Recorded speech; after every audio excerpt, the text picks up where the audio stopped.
Hi, fellow readers. I'm Krysta Lynne White, author of the Birdcage. Today I'm going to be reading an excerpt from episode 2 of the series. To give you some background, the Birdcage is a piece of contemporary fiction, and some of its themes revolve around redefined marital roles, spousal neglect, and emotional and physical infidelity. In this reading, we meet Matt, who's encountering these issues in his marriage to Jillian. At this point in the story, Jillian has gone back to work after 7 years at home raising their girls, and Matt is doing his best to support her. Jill is excelling in her new role as a vice president of sales, and Matt feels he's no longer her equal, as he's dissatisfied with the progress of his teaching career. Jill's also working long hours alongside her attractive boss, and Matt suspects they're having an affair. Matt and Jillian are not only struggling with work-life balance, they're also struggling to connect in the bedroom. Episode 2 of The Birdcage. The last yellow school bus rumbled out of the parking lot, and since he was no longer responsible for a gaggle of hyperactive, overtired children, Matt exhaled a sigh of relief. He pushed his hands against his hips, arching his back, trying to release some of the stress from his body. His mind drifted to what Jillian could be doing: signing contracts, hiring someone, negotiating a multi-million-dollar deal. He trudged back to his classroom to mark addition papers. He couldn't wait to reward the best and brightest of his grade 1 students with way to go stickers. "Matt, wait up!" He balked at the sound of Avery's voice calling out behind him. She was nearly out of earshot. He could pick up his pace and pretend he hadn't heard her, like he should. He found the attention of a young, bright, attractive, and sensuous woman flattering, but he was a happily married man, and Avery knew it. Matt drew in a deep breath and held it. Happily married? He may very well be the almost divorced husband of a woman who planned to shack up with her filthy rich boss. Matt stopped at the door to the primary wing and rubbed his stiff neck while he waited for Avery to catch up. She came to a stop in front of the door that he held open for her, and slowly assessed his dark red hair, his tempera paint splattered button-up, his creased khakis, and his worn leather deck shoes. His hair was usually a mess at the end of the day, so he quickly combed it to the side with his fingers. "Rough day?" she simpered. "Not a particularly rough day, but then what day surrounded by a classroom full of 6-year-olds isn't rough?" Avery smiled sweetly as she walked through the open door. "I don't know. I like teaching the primary grades. The energy of the kids seems to transfer into me through osmosis." He raised an eyebrow. "Through osmosis. Obviously science wasn't my major." They chuckled together, a melodious sound. As they reached the main hallway, Matt slowed.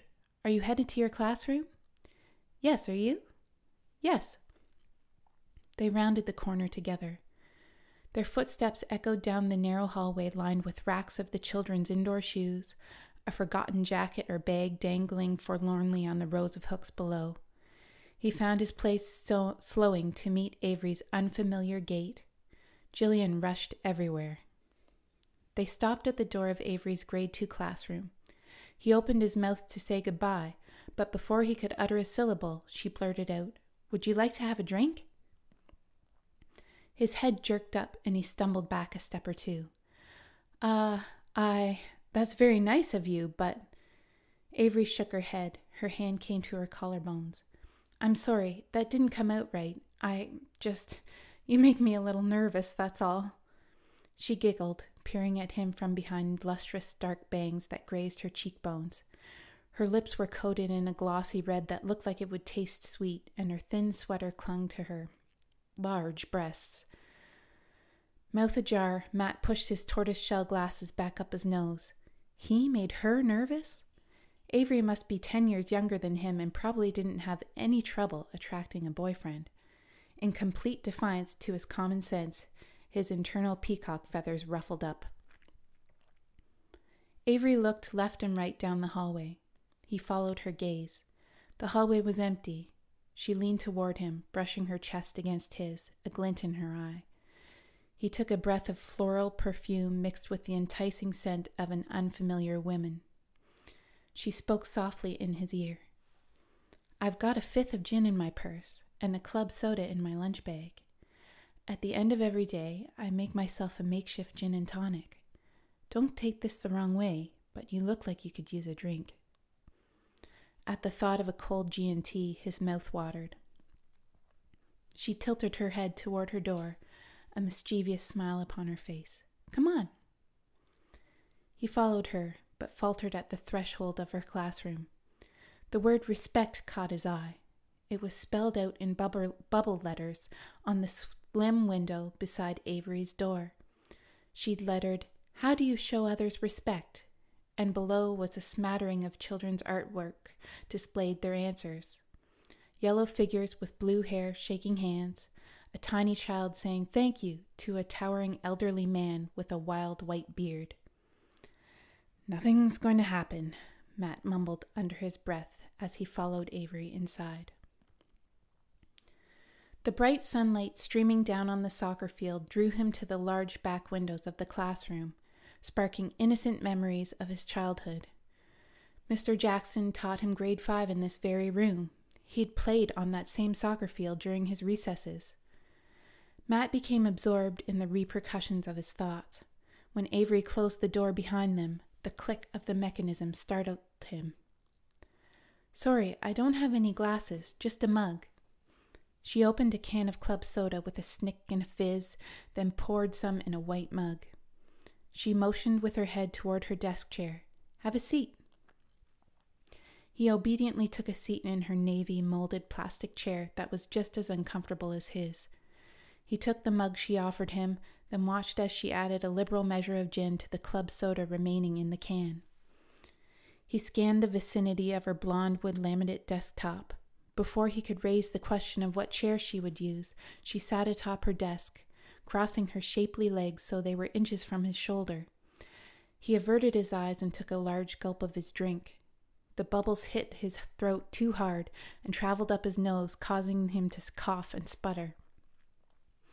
Thankfully, Avery seemed oblivious. "I'm sorry if I'm being forward. I can't help but notice you seem a little down these past few months.